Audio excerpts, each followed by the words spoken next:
bu ñu ne ngumba xel yëpp dem ci dëkkuwaayu xaadar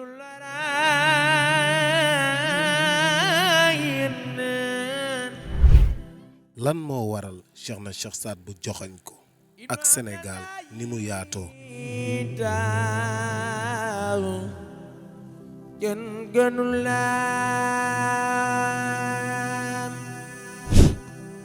taarix boobu du yàgg dara dinañ leen ko dégtal fii ci seen chaîne Al Moukhtar TV rasulillah yonen xayrul diya gën gënul naa